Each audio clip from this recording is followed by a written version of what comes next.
ابتداء سورة الحج آیت نمبر صفحہ نمبر 528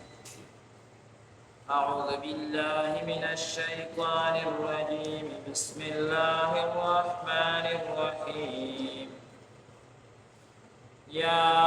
أيها الناس اتقوا ربكم إن زلزلة الساعة شيء عظيم يوم ترونها تذهل كل مرضعة عما أرضعت وتضع كل ذات حمل حملها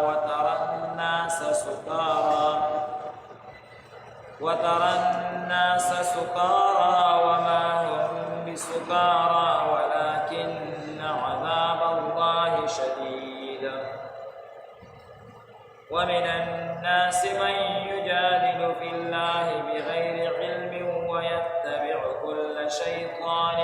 مريد كتب عليه أنه من تولاه فأنه يضله ويهديه إلى عذاب السعير صدق الله العظيم بسم الله الرحمن الرحيم يا أيها الناس لخلقوا اتقوا ربكم ويريقي دخل ربنا إن زلزلة الساعة بشكا زلزلة قيامات شيء عظيم يوشي دير يوم أكما ورس ترونها لتاسوينيها تسهل دير بكري كل موضعة حرقي وركون كمور أما أغما شملرا أرضعت تمتشدا بي وركي وتضع أو أبغضي كل ذات حمل أريو حاملا زنانا حملها والحمل وترى الناس أو بنبات خلق سكارى بهدى وما هم بسكارى أو نبوي بهدى ولكن عذاب الله لكن عذاب الله تعالى شديد سخطبي ومن الناس أو بعض خلق من يجادل أغدي بحث كي في الله تعالى فتوحيد بغير علم بغير ذكوينا ويتبع أو تابداري كي كل شيطان مريد دهر شيطان سركش كتب عليه لكل شويدي باغباندي أنه من بشكا سوخم تولاه دستانو کی شیطان سرا فأنه يضله أغباد لرقمراكي ويهديه أو أبيرسي إلى عذاب السعير عذاب تدوزختا بسم الله الرحمن الرحيم مذكورة سورة مباركة سورة الحج لکی ذکر چې دې سورت مبارکه کې یو څو رکوعات بعد د حج تذکره هغه شروع کیږي او اکثر احکامات د حج او دغه شان ابتدا د حج د کوم ځای نه شوي ده ابراهیم علیه السلام څنګه آواز کړی دی د حج دپاره بیا په حج کې څومره مناسک دي هغې کې بیا د حلالي متعلق وغیره احکامات هغه ذکر کیږي نو دې وجې نه د حج تذکره پکې ډېره ده نو نوم ورته کېښودلی شو سورة الحج اگر چې نور احکامات هم په دې کې ډېر زیات ذکر کیږي نو خو د حج تذکره زیاته ده نو دې وجې نه په اعتبار د کثرت سره د دې دا نوم هغه کېښودلی شو دا سورت مبارکه مدینه منوره کې نازل شوی دی او بعضې حضرات وایي چې نه مکه مکرمه کې هغه نازل شوی دی امام قرطبي چې مشهور مفسر دی او هغه د قرآن مجید په عجایباتو باندې تذکره کوي هغه وایي دا سورت مبارکه بعضې مفسرین وایي چې مدینه منوره کې نازل شوی او بعضې وایي چې مکه مکرمه کې نازل شوی وي دا اختلاف د دې وجې نه دی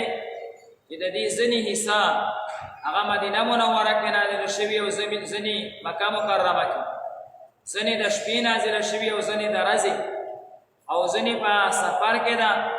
او ځینې په حضر کې ده، بعضې هغه په حالت د جنگ کې مو نازله شوې ده، بعضې په حالت د امن او د صلح کې هم نازله شوې ده.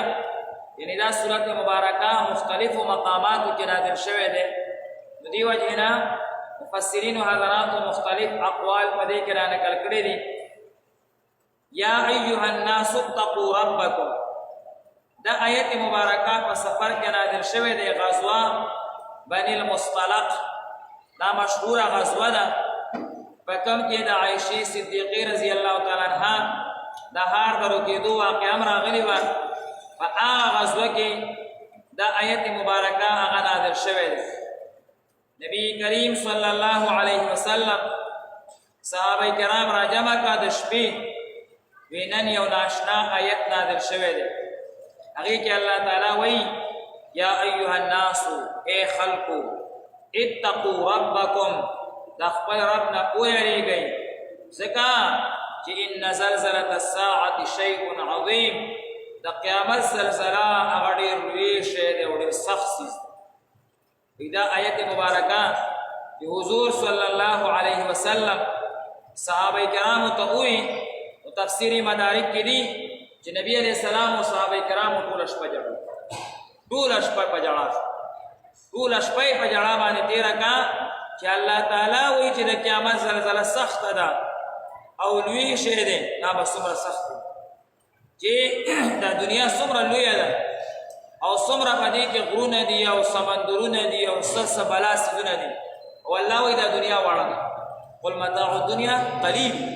الله وایي دا وړوکی غوندې شی دی، حقیر او بیکاره شی دی. اوس دا دومره دنیا ته الله وړه وایي او د قیامت زلزلې ته سخته وایي او لویه وایي، دا به څومره سخته ده. نبی علیہ السلام او صحابه کرامو ټوله شپه هغه ژړل. بیا نبی کریم صلی الله علیه وسلم څه وخت بعد یو حدیث مبارک وویل. هغه حدیث کې نبی کریم صلی الله علیه وسلم فرمایي چې دا ورځ به ډېره سخته وي. بیا د دې کیفیت نبی علیہ السلام ذکر کو تفصیل سره، په هغې کې یو خبره دا ذکر کا چې آدم علیہ السلام ته به الله تعالی حکم وکړي چې خپل اولاد څه جنت ته داخل کړه او څه جهنم ته. آدم علیہ السلام به الله نه تپوس کوي یا الله څنګه تقسیم وکړم، زه خو نه پوهېږم څوک جنت ته او څوک جهنم ته. وایي الله به وایي زر کسان بیل کا، یو جنت ته او نور جهنم ته. دا چې صحابه کرام واورېده بیا په ژړا شو، بیا په ژړا. دا خو ډېره خطرناکه خبره، بلکې اکابرو صحابه کرامو یا رسول الله څوک به بچ کېږي، بچ کېدو والا به څوک چې زرو کې یو کس بس به تاسو کې موږ غټول داسې، بیا چې نورو زرو کې یو کس نو بچ کېږي به څوک، هېڅوک هم نه بچ کېږي. بیا حضور صلی الله علیه وسلم وفرمایل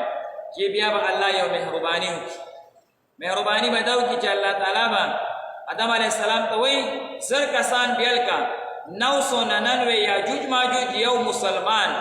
دا یو مسلمان جنت ته واچوه، دا 999